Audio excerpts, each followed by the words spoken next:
Hello, here we go. It's the Cop-Eye Podcast. What is happening, everyone? Let me get the intro right. I'm a bit hungover, sorry, everyone. Welcome back to the Cop-Eye Podcast. It's Mick, and today I'm delighted to be joined by Sachin Nakrani, who is an editor and writer for The Guardian. Sachin, thanks very much for jumping on. Absolute pleasure. Thanks for having me on. Can I just say off the top, I absolutely adore the intro music. As someone who's ever so slightly obsessed with the 90s, I think Awesome Move, the Liverpool Groove as your intro music is absolutely sensational. Takes me right back, not to an especially happy time, because obviously it was a song for the '96 Cup final, which was a disaster. Yeah. But it's still great to hear it after so many years. I can't remember the last time I heard it. Actually, I think I had it on CD when it came out, but I haven't got a CD player, let alone know where the CD itself is. But yeah, that's a lovely intro music. Well done. No, it's great. It's we had basically when we started it, we had like just like some royalty free music, whatever it's called, and it was just like some horrendous, like I can't even remember it, but it was really bad. And then I got Jay on board with the podcast, and he, like yourself, is a bit obsessed with the 90s and whatever, and he was like, "Oh, we should get this." And then I think he emailed the guys who have the rights to it, and they were like, "Oh, can we have the rights to it?" And they were like, "Yeah, crack on." So we're like, "Fine." And then yeah, it's I think a couple of other podcasts use it as well, so it's a bit confusing. Like when I'm watching one of them and I hear the music and I'm like, "Wait, there, that's not us. What are you doing?" You go to presenting mode. You're like, "Hang on, I'm not on this podcast." Yeah. But yeah, I just thought we'd obviously, like I was saying before we started recording, we came to like a natural break in the season. Liverpool just beat Southampton 3-1, which was good. You went to the game, didn't you? The Southampton one.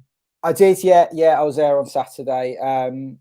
It was a relief more than anything. I was getting a lot of stick from the people who stand around me in the Cop. So I've got a season ticket there, so all the usual same people. But I think they were slightly taken aback by how sort of angsty I was getting during the game. Because for me, I just didn't want to go into this break with a defeat. You know, it's such a long break. You want to go in a good place as, you know, a fan of any team. I think that this game, you know, I think the fans who've seen their team lose going into this break must be just absolutely gutted, because, you know, you've got 6-7 weeks before you play again, and I just didn't want us to go into the break with a defeat or even a draw, really. So we'll probably talk about this a bit more now, but I still didn't think we looked great, and especially the second half. I just thought we weren't keeping the ball particularly well. I thought Southampton were opening us up, and I was getting increasingly kind of annoyed and panicky about our inability just to see the game out. We did see the game out, obviously, but it just felt, I said, parts of the second half especially, but bits of the first half as well, I just felt we weren't in control as much as we should be against what is a pretty poor team. They played well on the day, in fairness to them, but overall they're not great.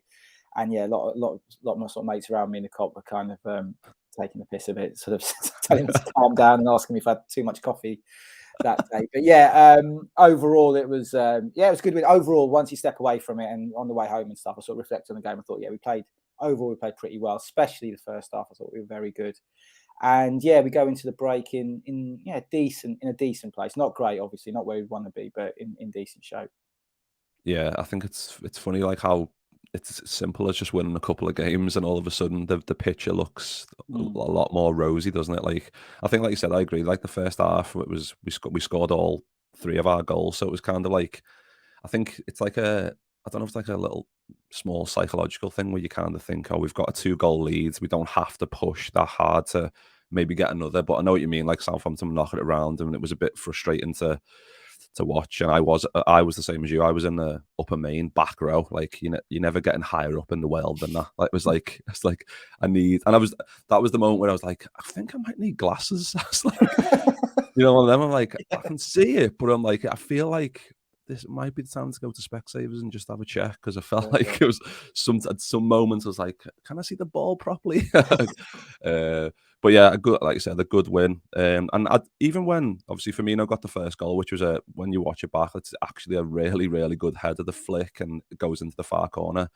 They get the equaliser within like 3 minutes. But I wasn't ever worried that we weren't going to win that game. I don't know why I had that such positivity, because the way Liverpool have been, but I just felt like with Darwin Núñez on the pitch, and obviously he goes on to get 2 goals. I always felt like we were gonna win that game, even when it was 1-1. Did you feel same, or was you still angsty at that moment.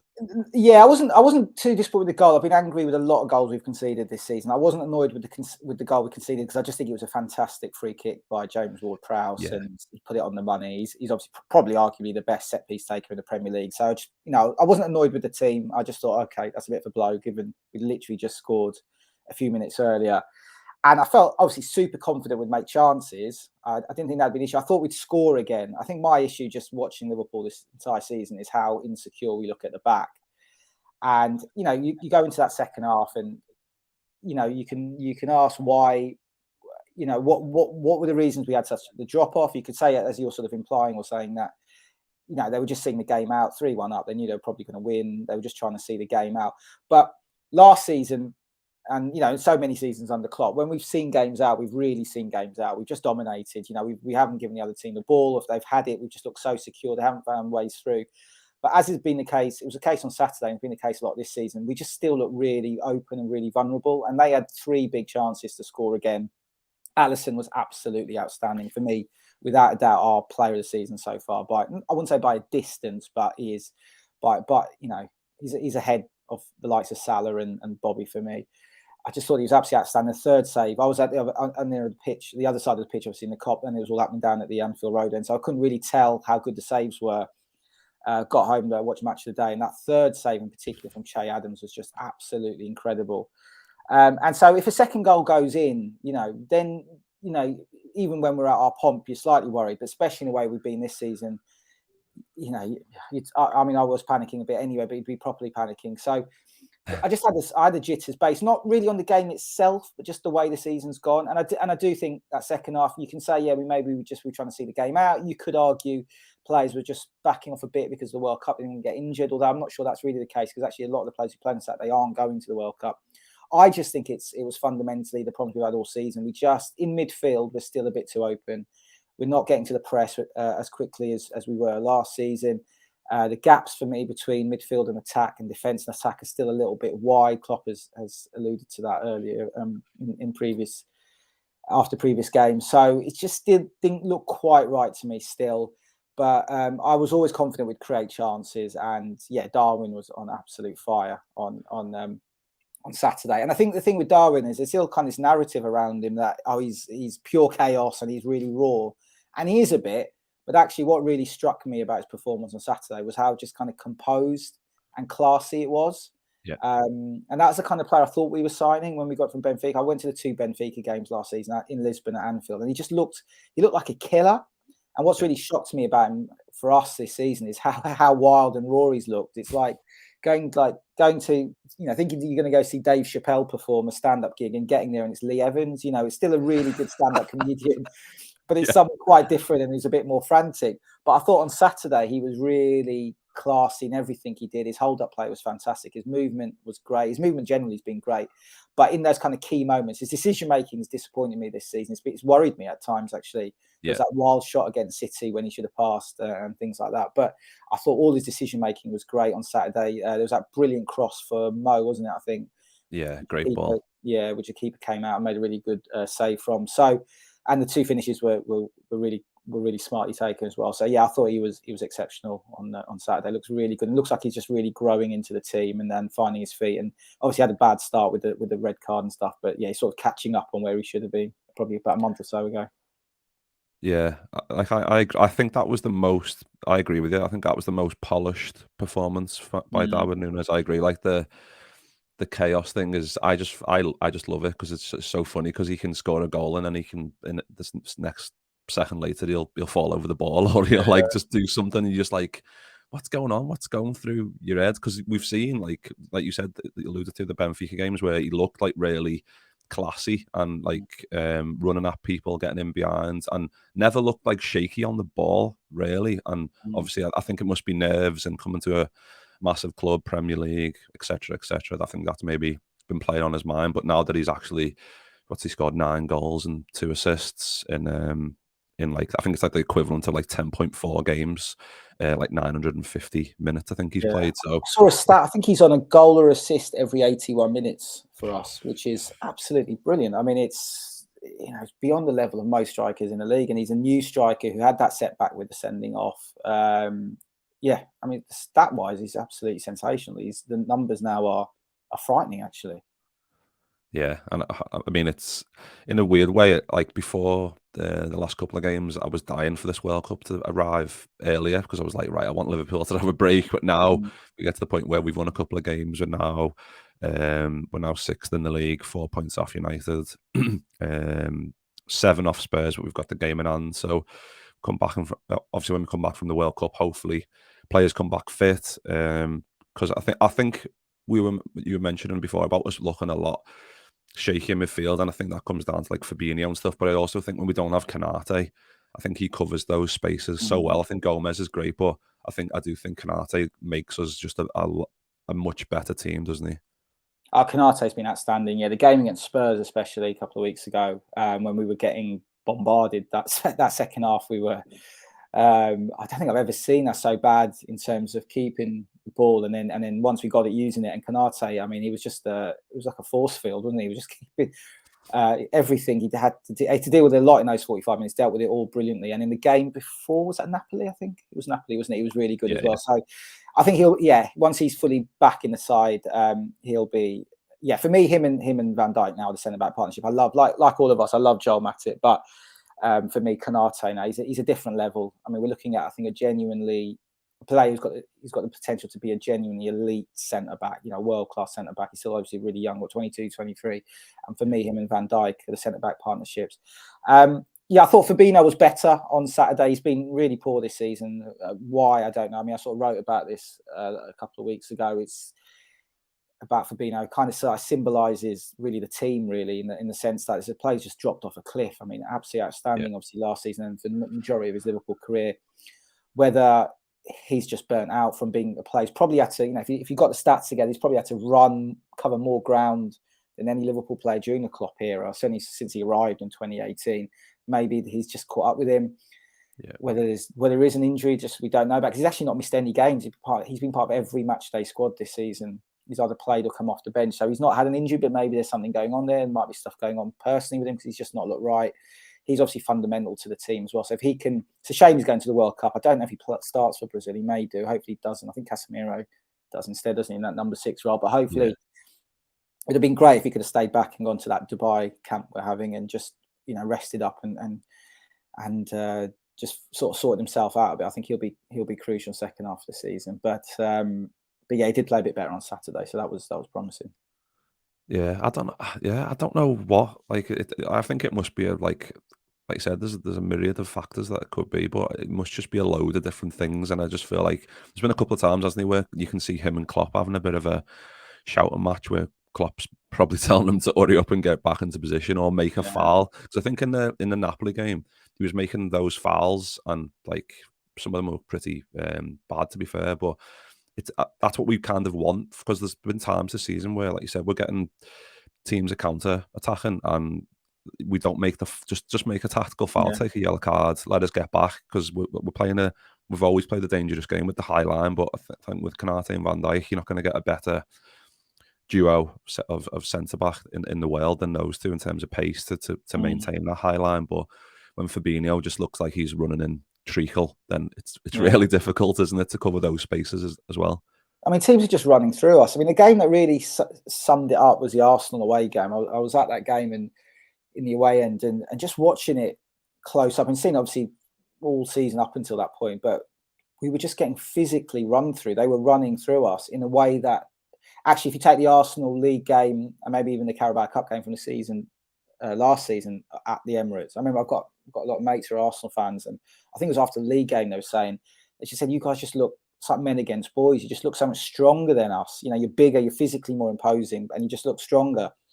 And then you fast forward to the away game at the same venue this season, and they're running through us. Partey, Xhaka, Martinelli, Saka. They're just literally they're just basically just sprinting past us. And Fabinho was getting absolutely swamped in midfield as well. And I mean, one theory, you might have heard it as well, is that, I don't know how much truth there is in this, but that we botched pre-season, essentially. Obviously, it's such a difficult, weird season this year that you don't know how to prepare for it, given the World Cup. And maybe they, Klopp and Linders and the entire coaching team readjusted the way we do pre-season. I don't know, maybe try to ensure we had a fast start and, scooped up as many points as we could before the break. and you know, really pushed the players, and they got it wrong, and you know, and they did too much basically. The players all came back absolutely knackered, which I'm no physical, you know, I'm no sports science expert, so I don't know if that's true or not, if there's any evidence of that, or if you can spot it just from watching the players. I mean, what kind of contradicts that theory is the Community Shield, where we were absolutely exceptional. So we had that amazing start in a way, if you want to take that as the first game of the season, and then obviously went to Fulham and looked away off it. So yeah, I'm as puzzled, I think, as most of us as to what's going on. But Fabinho feels like the sort of symbol of that. And you were talking about him and Klopp sort of arguing on the touchline a few times. I've spotted that. But the moment that really grabbed me was the Leeds game, where I was in the Kop that evening as well, and he started. You know, the ball had gone out of play again. We hadn't really built possession properly, and he sort of dribbled out of play on the near side, near the Kenny Dalglish stand. And you know, there's a few groans from the Kop, and Fabinho stood sort of near us, and he just sort of turned to us and started throwing his arms up and calling on the fans to back the team. And there's a snarl on his face, and you know, he got a bit back from the people around me, and just thought, this guy's just not happy as well. He's not right. There's something not right with him. And as I said, it would have been great if, obviously for him, I'm sure he's delighted he's going to the World Cup, but from a selfish point of view, I'd have loved him to have stayed back and as they've gone to this Dubai camp, had a bit of time off, and just got himself sorted, because he's so important to us. You know, it's just such a fundamentally important player for Fabinho, and he's just not been right all season. Yeah, and just in terms of that, then, in terms of the midfield, because we know it's like Thiago is amazing, but he's no spring chicken in terms of running. Like we know he loves to tackle. He's good in the air. He does a lot of the combative things that I didn't know that he was that good at that before he joined us. I knew that he was a great passer of the ball and whatever, but he gets stuck into tackles. But he's not the most quickest, or engine wise. He's not going to run all over the place and cover every blade of grass like a Gini Wijnaldum or a Henderson, like from a couple of years ago. What type of midfielder do you think we should be targeting? Maybe, I don't, because Klopp alluded to it in a press the other day that he might dip into the market. And I know he says that quite often. In January, he always says something like, if there's a deal to be done, we'll make it, something along those lines. But who would you be targeting in January if there's a deal to be done? Yeah, I mean, I don't know. I don't know enough of the market to say, you know, who we should specifically going for. I mean, it's such a lazy thing to say, but yeah, I would absolutely love Jude Bellingham. I just, you know, he's the man that we've been linked with. I think it's an open secret that we want him, that we probably did try and get him, or certainly inquired about him in the summer, and Dortmund said no, because, you know, they sell one big player a summer, and last summer it was Haaland to Man City. He just looks like a Klopp player. I've not seen tons of him, but I've seen a fair amount of him playing for a bit, you know, for bits and bobs for Dortmund, bits and bobs for England, and he just looks a Klopp player. You know, loads of energy, can cover ground really quickly, technically really good in the press. Just a Wijnaldum style play. You know, can just do a little bit of everything, really, you know, to a really good level. So I think the way we play, you know, our midfield setup is very unique. You know, that the players in midfield are kind of functional players at a high level. We're not looking for, you know, one player who sits, one player who dictates, one player who does this. We kind of want three players who all work as a unit, who all harry and press. And then when they get it, they will distribute the ball quickly to either the fullbacks or to the centre forwards. The midfield is kind of, you know, it is literally like an engine room in the sense that it's kind of a motor that keeps the team moving. We're not looking for a lot of creativity there. But saying that, there's also a lack of goals in midfield as well. And I've thought for a long time we need to up the goal tally in there, because even just getting 10 more out of midfield, you know, that's the difference between probably winning the league or not. You know, those games where it's 1-1 or whatever, and you just need that extra goal. If we had a sort of Coutinho, like, I'm not saying Coutinho himself specifically, because I think that's come and gone, but that sort of play, just kind of gets it, rolls out of his feet and smashes one into the top corner. We haven't really got anyone who even shoots from midfield.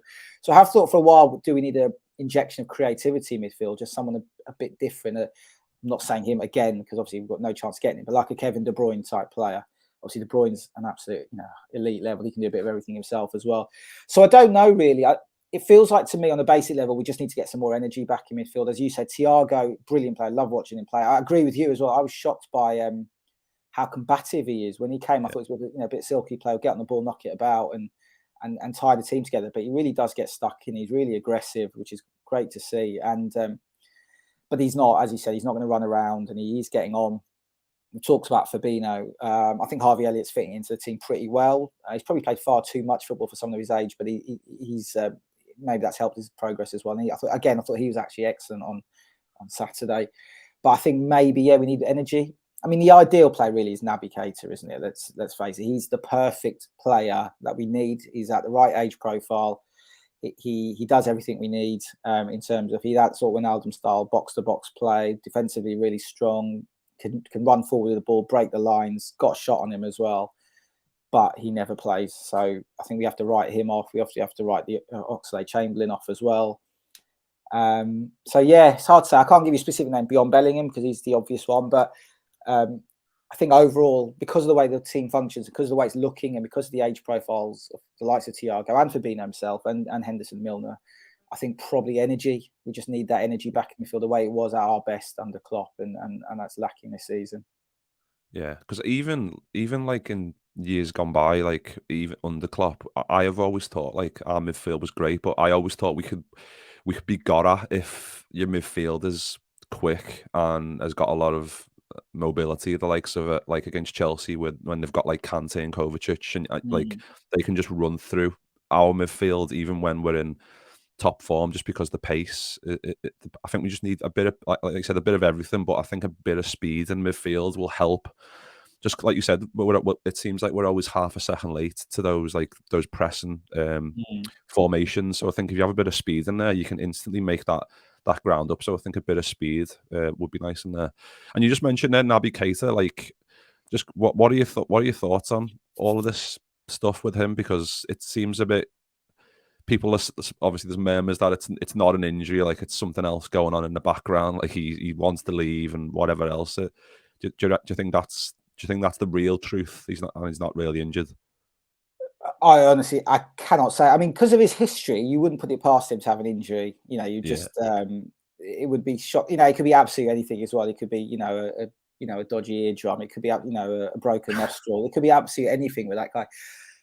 It's just a huge shame. He is the perfect Jurgen Klopp midfielder. So delighted when we signed him. Again, I'm no massive expert on the Bundesliga, but I'd seen enough of him at Leipzig and heard about him that his profile fit perfectly. And I thought last season, you sort of forget now, but back end of last season, he was playing. He was playing regularly.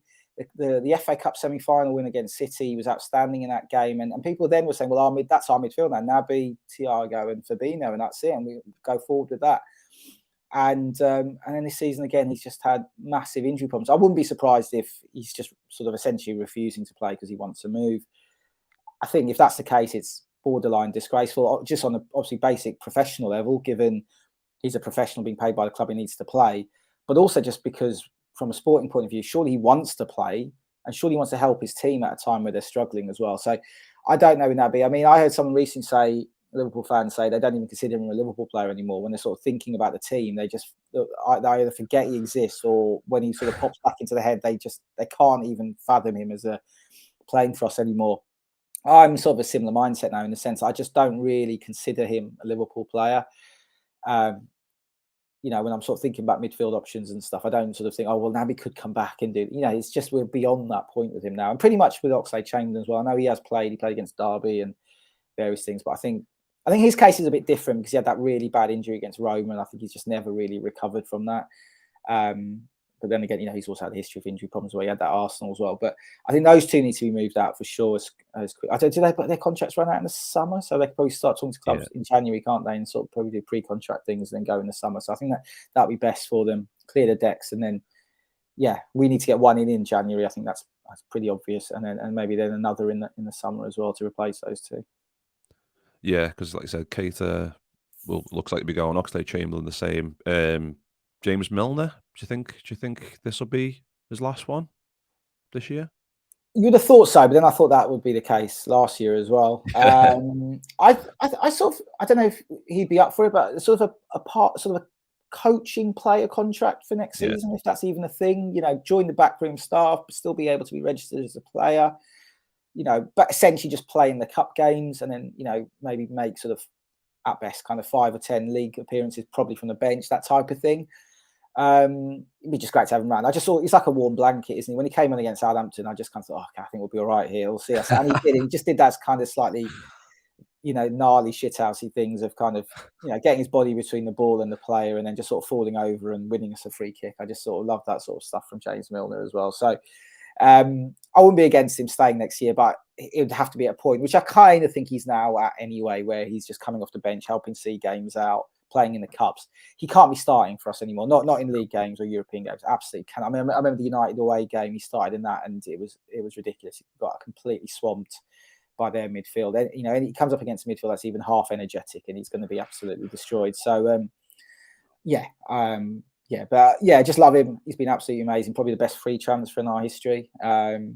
I got to say, it's funny as well, sort of reading stuff. Was it last week when he was marking his 600th Premier League game and 20 years since his Premier League anniversary, and being spoken about this kind of old man of football. And I checked his age, and he's about 4 years younger than me or something. And he just makes me feel really depressed. He's like, is it what, he's 38 or so? Is he, or 36? I don't know how old he is, but he's definitely a good few 36, years younger. 37, I think. Yeah, something like that, 4 or 5 years younger than me. So that was quite a grim moment, sort of, paying tribute to this old man, and I realise he's still younger than me. But no, he's been brilliant for us, and I wouldn't object him staying next season, but it has to be using him very sparingly. And I said, if he's up for it, and if it's possible by Premier League rules, getting him onto maybe the coaching staff, if he's up for it, that'd be quite useful.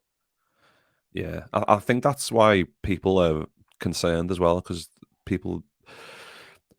Twitter's not a good barometer to measure anything, because it's just craziness on there, and you'll know that as well. But but like midfield stuff, like you said, Milner might, if he stays and he goes as a coach, great. If he like a bit part player, would be ideal, just to keep that experience. Losing Keita, losing Chamberlain, probably. Henderson, do you think? I mean, I keep saying people on Twitter, but like the general consensus, like even just like speaking to mates and stuff, is Henderson as a right of a 3. Do you think those days have kind of gone, and he needs to be like kind of integrated in like a coming in for Fabinho in the 6? Because I think he can play the 6 really, really well. Henderson, I think against maybe I don't know, like people that are going to low block, I think Henderson might be better than Fabinho in those type of games, I think. But do you think he's more going to be used, like you said with James Milner, more not more sparingly, but like maybe pick and choose those games where Henderson plays? But then because he's captain, I think it's a hard one for Klopp to judge, I think. Yeah, the captaincy thing can't. Yeah, that has to be sort of dealt with as an issue, really, because I think we're getting to the point with Henderson, and we're seeing it with our own eyes, where he is definitely being slowly but surely taken out of the team as a regular starter. It's no shock to us anymore, is it, not to see Jordan Henderson start a game, to see him being taken off after 60 minutes. And I think, he's been at the club now for 11 years.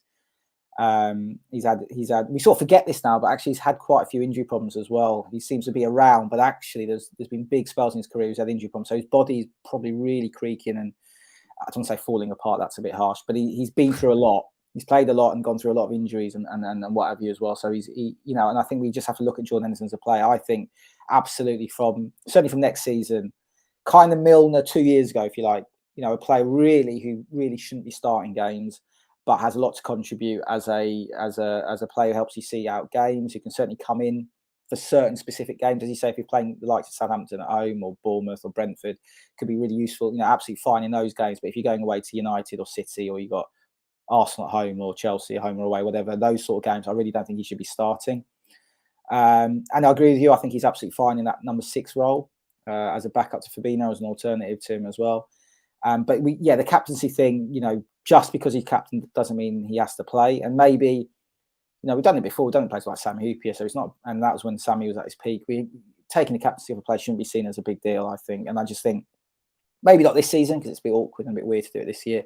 But in the summer, you transition the captaincy over. Now, the obvious player to give it to would be Van Dijk, but his form's been a bit up and down as well. I mean, it's hard to think of him not being a regular starter for us. But whether you look at another player and go, who maybe another player's a long-term captain for us, I don't know. But I mean, that's a debate for another time. But I think in the summer, the thing that would make sense was take the captaincy of Henderson. I'm sure he'd be fine with that as well. He's a good lad, and he'd understand.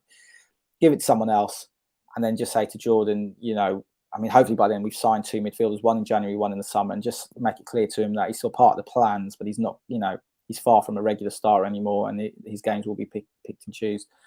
And yeah, as I said, sort of the Milner of sort of 2 years ago, really, of when you look back in his appearances of the season, there should be probably more sub appearances than starts, I'd say.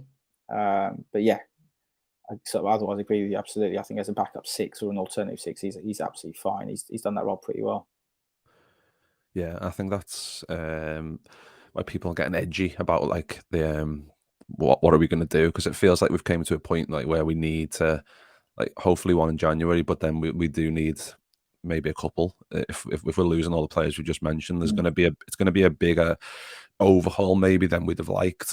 Obviously with the owners and stuff maybe not wanting to spend, maybe Klopp wanting to spend at certain moments. Klopp always says like if the money's there he'll spend it, but it's tends to not be there unless we've sold like we sold Mane and obviously other Minamino and stuff, and got rid of Origi and freed up the wage bill and got that went towards the Núñez fee. So it's stuff like that that is a bit frustrating, especially when everyone else is like strengthening around you. Obviously it's a different ball game for certain clubs in terms of what they can spend.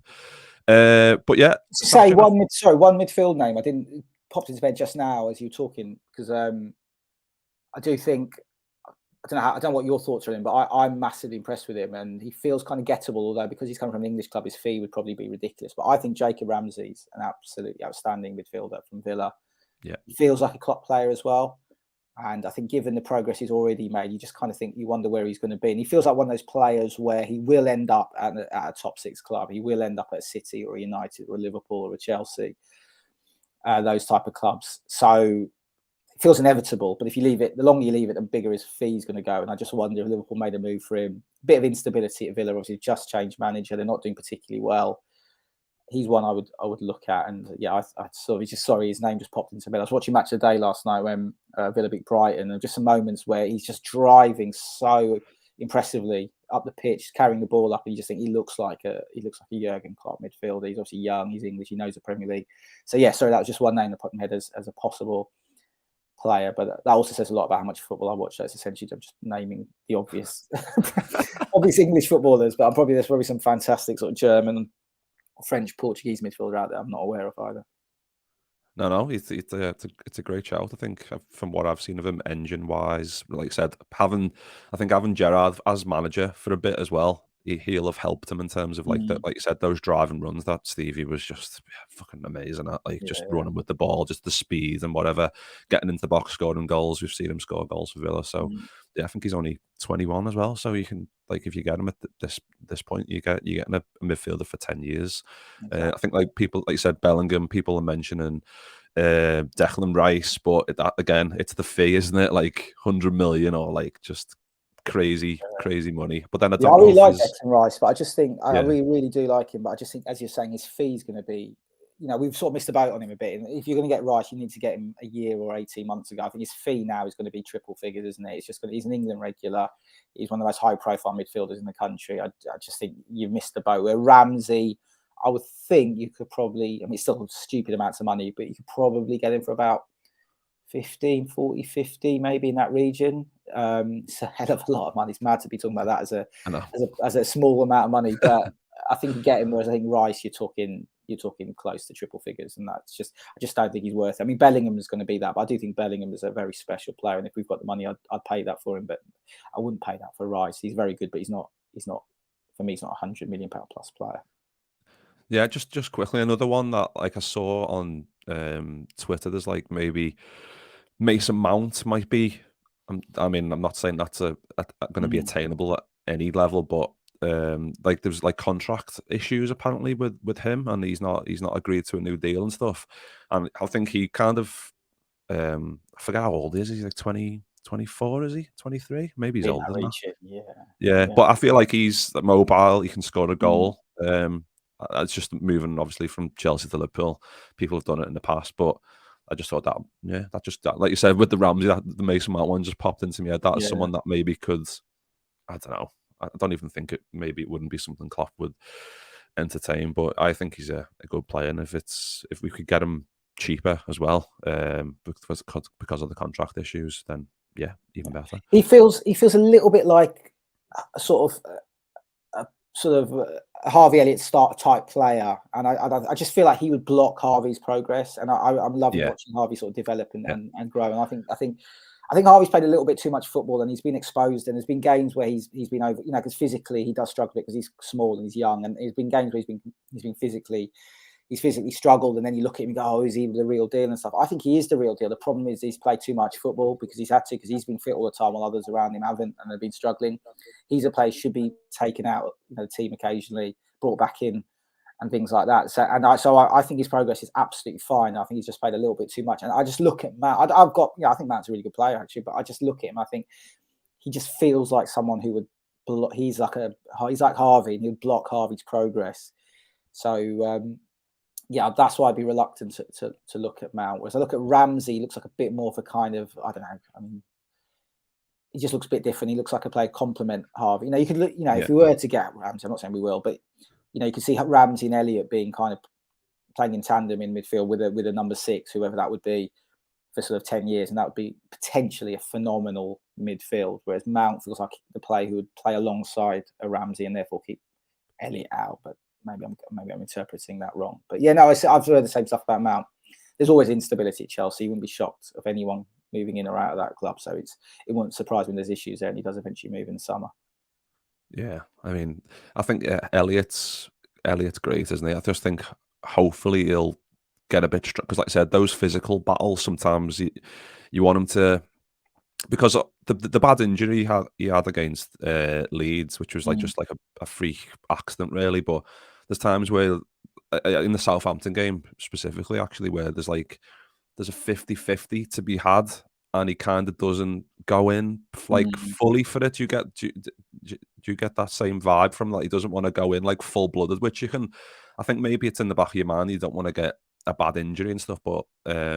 I think that commitment. I'm not saying he's not committed. Of course he is. He's a player for Liverpool, and he's a boy of red and whatever. So he knows he loves the club and stuff. But I just feel like that's what we're saying about like a combative midfielder that we need that can come in and like make those tackles like Fabinho. Not this season, but last year definitely. They're like someone like a Mascherano or like a Momo Sissoko was chaos as well. Talking about Darwin Núñez, Sissoko was mad as well, but he'd get stuck in and make those tackles. So I think our midfield's like gone a bit changed a little bit because like you said, the goals aren't there, but it's always been the fullbacks, and like Wijnaldum and Henderson would drop in and whatever the fullbacks would run on. But we've now that's now changed with like introducing Javier Elliott, getting Thiago in. There's a bit more creativity in there, but yeah, a bit more steel would be nice as well. Like you said, the Ramsey would be absolutely perfect. If it's a case of Bellingham's too much, you can have Ramsey instead. I think most of us would be happy with that, wouldn't we? Because that, like you said, he ticks a lot of the Klopp boxes.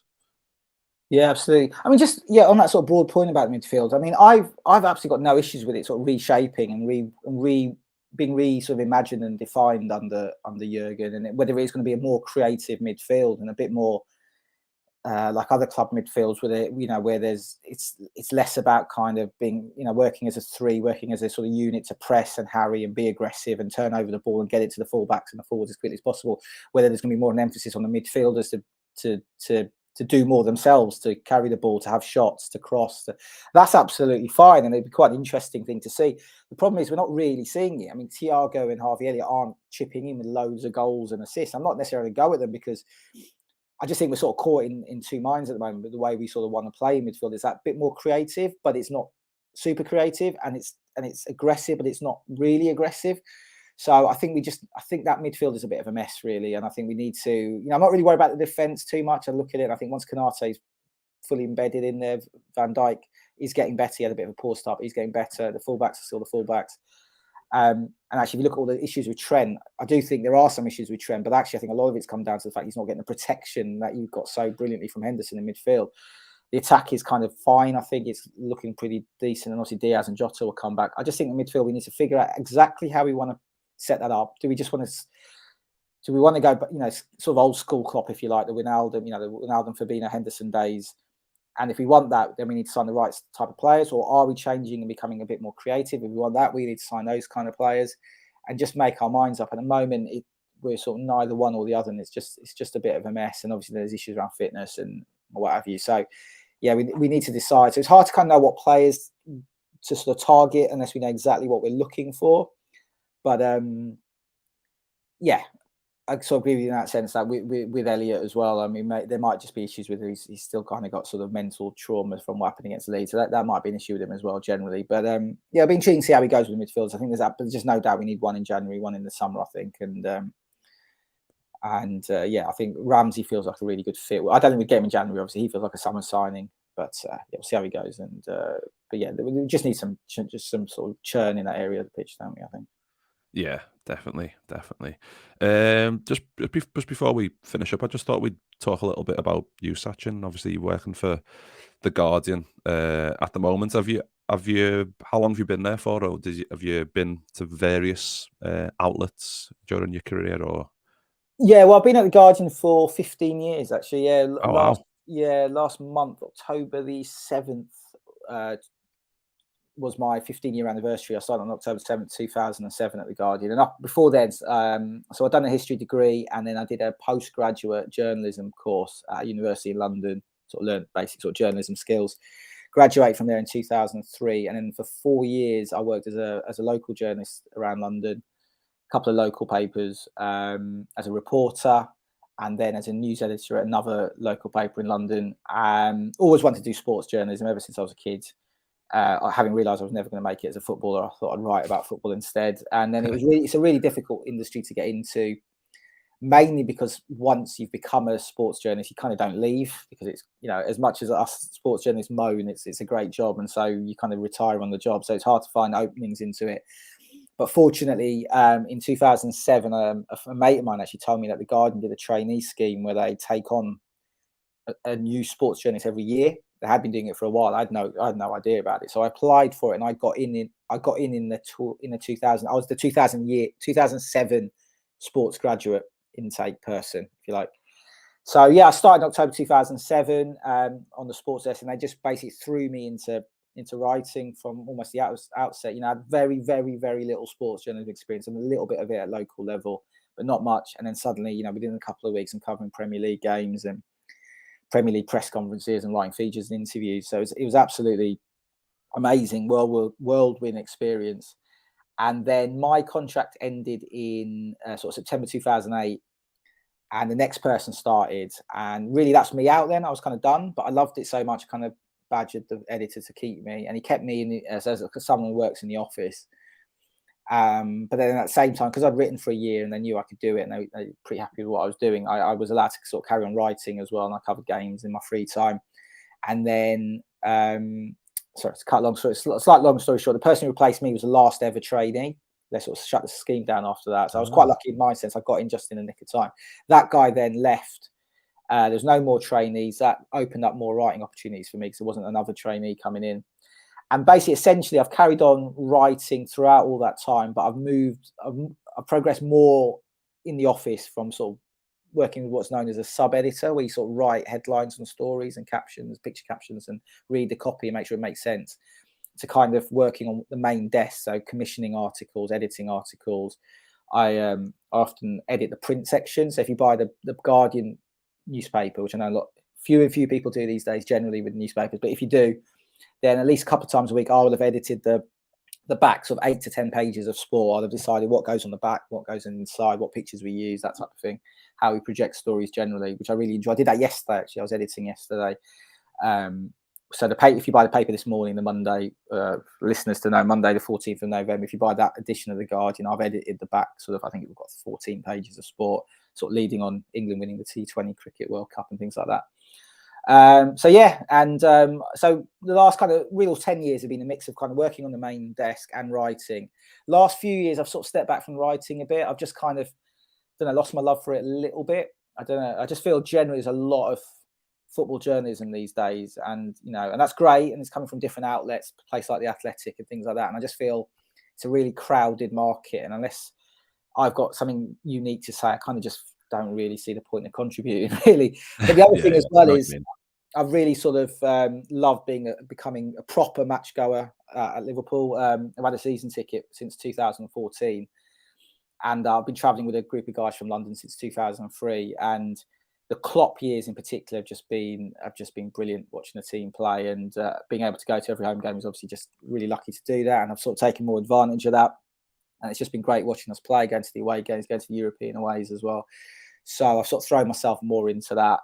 And we've got a great group of lads who sort of go up and stuff. So it's always a laugh as well doing that as well. But I still dip my toes in from time to time, do a bit of writing from time to time. But yeah, mainly office based as well. And 15 years, which is, a decent amount. When I joined, Rafa was manager, and Torres and Robbie Keane were up front, I think. So I'd say it sort of gives you. I've seen a lot.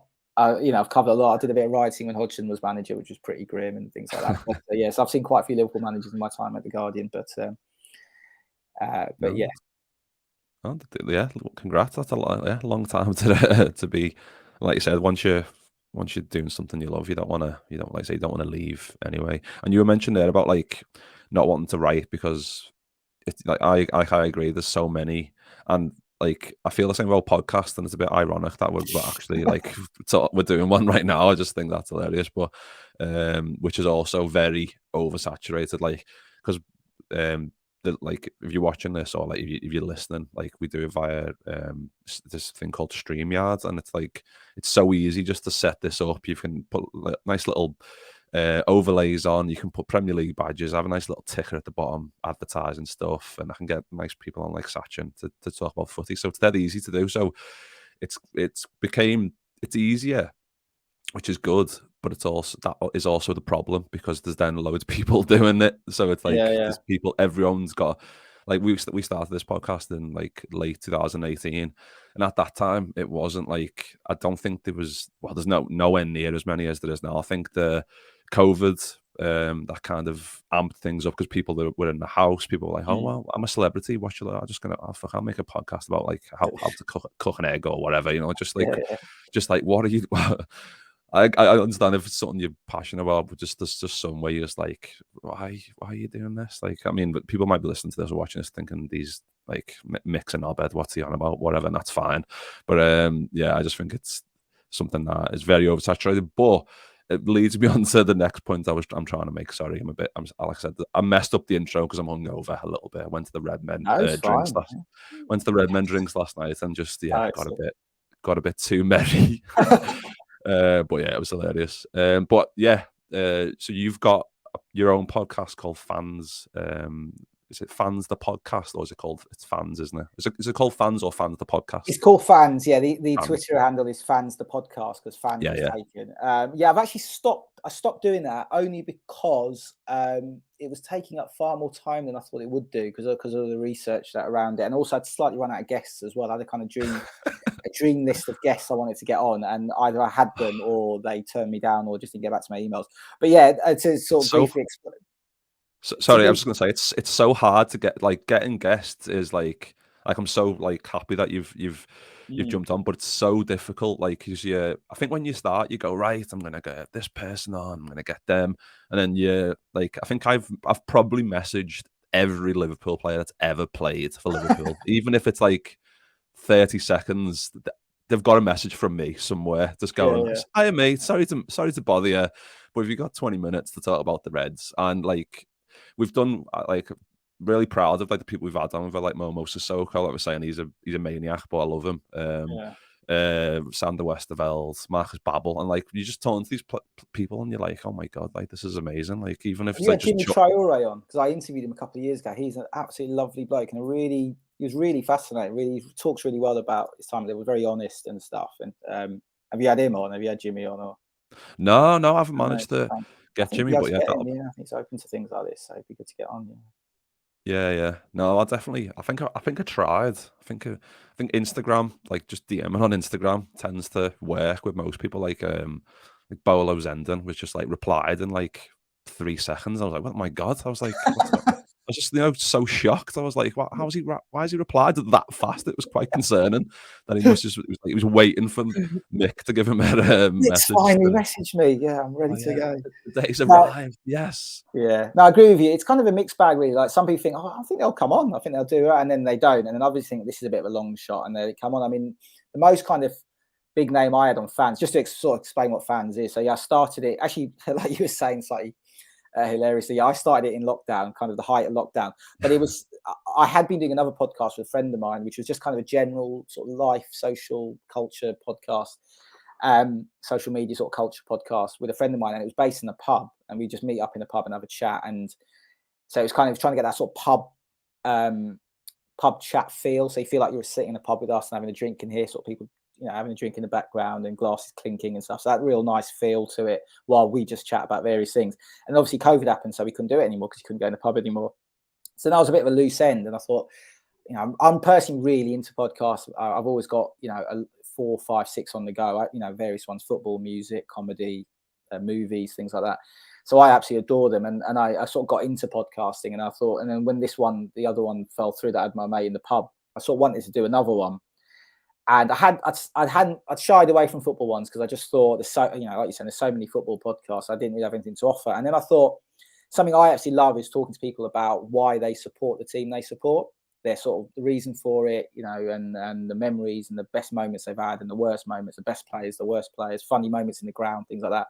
So I thought there probably is a podcast where people just talk to other people about those things, but I didn't know of any. And I thought, regardless, I'll do the one I want to do may not exist, which is just like really one sort of a long interview. Each episode is a long interview with somebody that goes on for over an hour and stuff, really gets into things.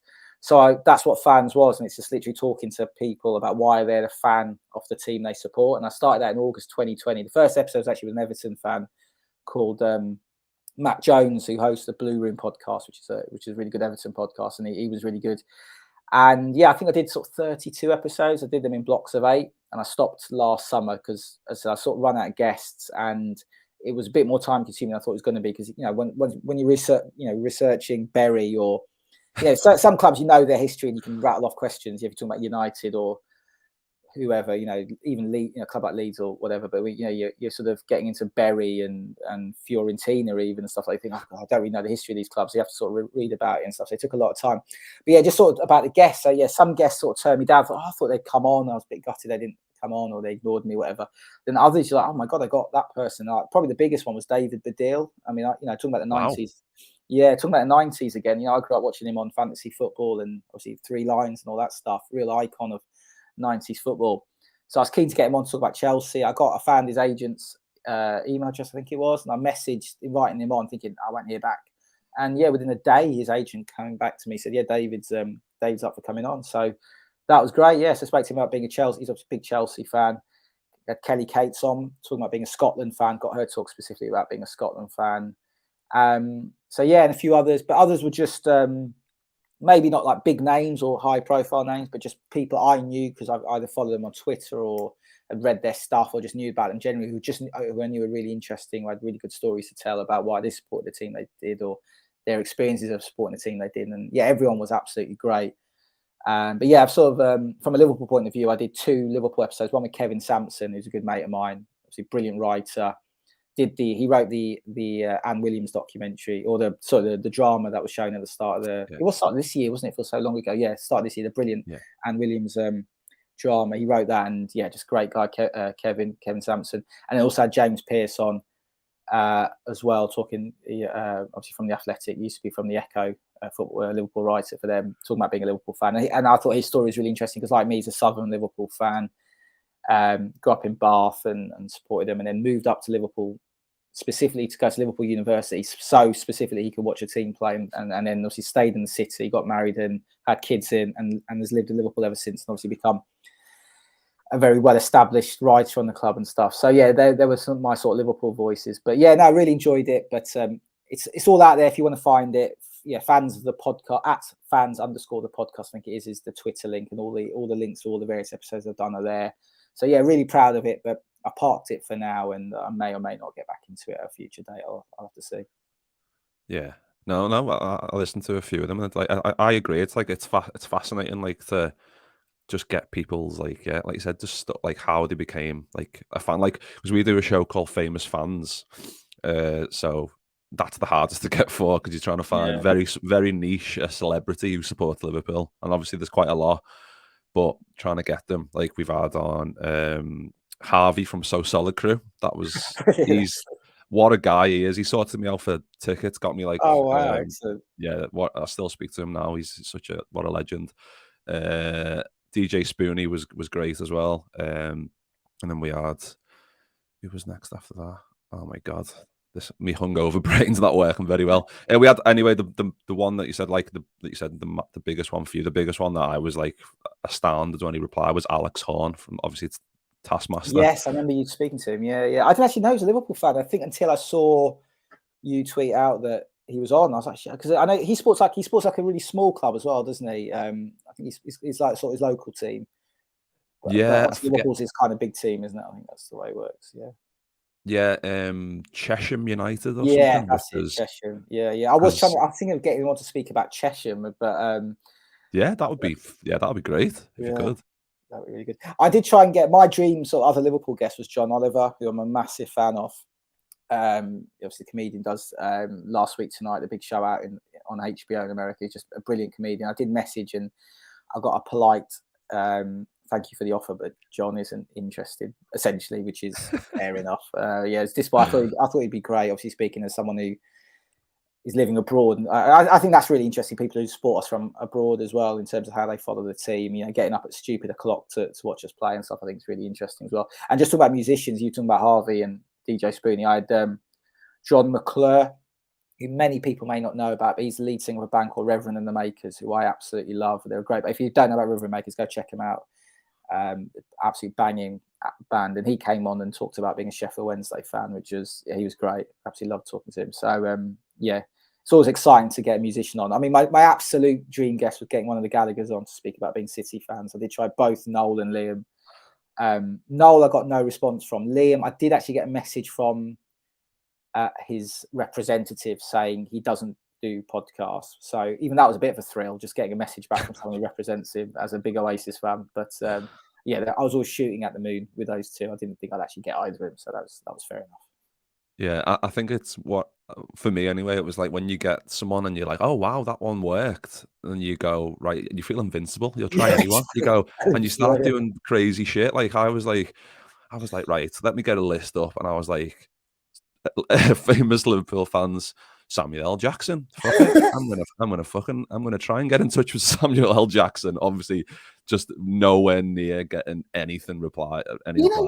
Just on that, one of the reasons when I set up fans, I was quite cocky about it, and I did come up with this mad list of people I was going to try and get. The Gallaghers were on there, and John Oliver, and like others, other various ones. But one thing I always thought, and I don't know if it has surprised you at all, trying to get celebrity Liverpool fans on, is I always think one of the reasons I thought fans could potentially be absolutely amazing is people love talking about their own football teams, don't they? Even if their teams are crap, they love just reminiscing about, my first game, I went with my dad or whatever. I remember seeing him play. I remember I was there when that goal was scored. I was there for that game. And I thought especially famous people. So I know, okay, Samuel L. Jackson's a bit of a mad shout, but he's, 98% of the interviews he does will probably be about being a movie star, talking about, all the films he's done and Pulp Fiction and all that stuff. So if an email comes into his agent going, someone wants to talk to you about being a Liverpool fan. Well, first of all, he's like, oh, wow, nobody really ever wants to talk about a Liverpool fan. So that grabs his attention. But then secondly, like all the nostalgia kicks in. He goes, oh, yeah, I'd love to. Yeah, I remember seeing, obviously, I don't know how many games he's ever been to, but yeah, I remember seeing John Barnes playing a telly or whatever. I mean, Robbie Fowler's my favourite player. I kind of think they'd enjoy just sitting down for an hour or so and talking about these things. So I'm a bit surprised when they say no, really. So, so I understand people who, maybe former players may not be that interested because it was their job essentially, wasn't it? And then they've left that and they haven't got any emotional attachment to the club, and they've done they did thousands of interviews with their players. But celebrities like Samuel L. Jackson, they are mad shouts, but in a way they're not, because I would have thought, and I thought this with like John Oliver, for instance. I just thought he probably doesn't get asked that often to talk about being a Liverpool fan. I thought he'd probably quite enjoy it, but maybe they're just too famous and too busy to be asked, even if they are even slightly interested in doing it. So I don't know, but yeah, I'm a bit surprised when these big names say no to things like this. I must admit, because I'd like to think if I was a big movie star or rock star, and someone said, "Do you want to talk about the Reds?" I'd be like, "Yeah, I'd love to do that. Yeah, talk about Jimmy Traore for half an hour, or Dirk Cow, and or that that game against whoever that was at, Rabaniki when Hodgson was manager. It was, they're the worst team I've ever seen at Anfield. You just like these mad memories. I'd love to talk about all of that stuff. So I'm slightly surprised when celebrities say no to things like this, I must admit. Yeah, well, you've just convinced me to go for Sam Jackson again, because Maybe just caught him on the wrong day. You never know. Yeah, just gotta get him at the right moment.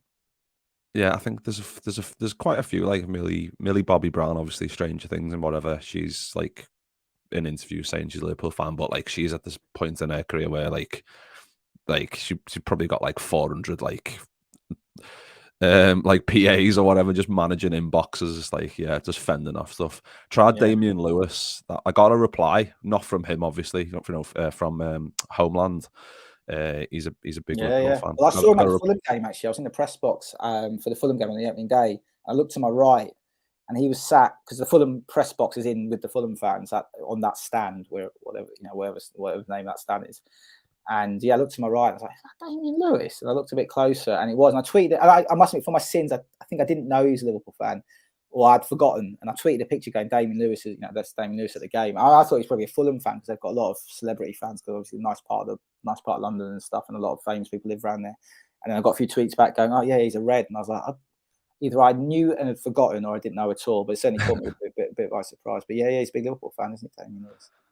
Yeah, I got a reply from his agent or whatever, saying he's a bit too busy at this time, which I think that's like, you've left it a bit open ended there. That I'm gonna go back in for another stab with that one. But yeah, like you said, former players. It's nice when they say yeah, obviously it's amazing, but when I really appreciate when they reply and say no as well, because like you said, sometimes you just get blanked. Like Vegard Hegem, like what a guy. And but I think I messaged him going, "Do you mind jumping on a show just talking about like 90s and the Reds and whatever else?" And he was like, "I really appreciate you asking, but I don't really do podcasts." And I'm like, "Yeah, that's completely fine." Yeah. I tell you, the one that annoys me though is I won't mention who this person is, but I emailed a comedian to come on and talk about the team they support for fans, and they were really nice, and it felt like a personal email. I found that this person's personal email address, because it was on their website and stuff. I wasn't stalking them in a weird way. It was on their own website. And so I emailed this person, and they replied. It definitely felt like them. It didn't feel like, an agent had written it. It definitely felt them. And they said, "Thanks for the offer, but yeah, I don't, I just don't do." This was the key line. I'm not doing podcasts at the moment. I get asked to do a lot, so I've decided to do none just because I'm too busy. So I was like, okay, fair enough. That's absolutely fine. Anyway, fast forward a couple of weeks, and he's on another podcast I listen to, and I was like, "Oh, you could have just said no, mate. Don't lie. Just don't. Please don't lie. That's just really annoying." So yeah, it's nice. It is genuinely nice when people get back to you and don't blank you and do just say no. But then if they lie when they say no, that's also quite annoying as well. Yeah. Well, Sachin, we'll leave it there, because that's been an hour, and I could talk to you fucking all day about like different guests and whatever. So I'll have to get you back on as well in the future if you're up for it. I know you said well, get me on at the same time as Sam Jackson. I'd love to meet him and talk to him about Pulp Fiction, which is probably my favourite film of all time as well. So yeah, I'll be on that show, mate. Yeah. Fucking hell. Imagine, mate.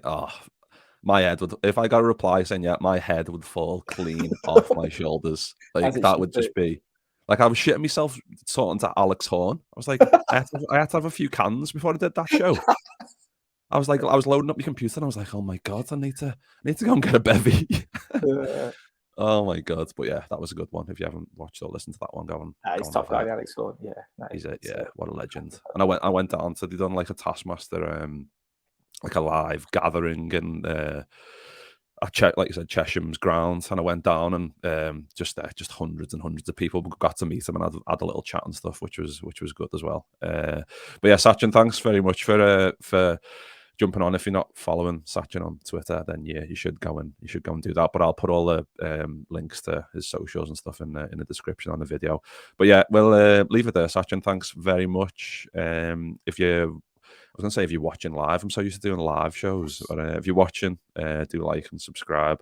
If you're listening on audio platforms like Spotify or whatever, then do follow us on there and leave us a rating to help with the algorithms, whatever they are. I don't know how it works completely. I get emails every day saying you've gone up 22 places in Sweden, and I'm like, oh, great, boss. I don't know how or why or who's got a retweet from Glenn Hussein. That's probably what it is, isn't it?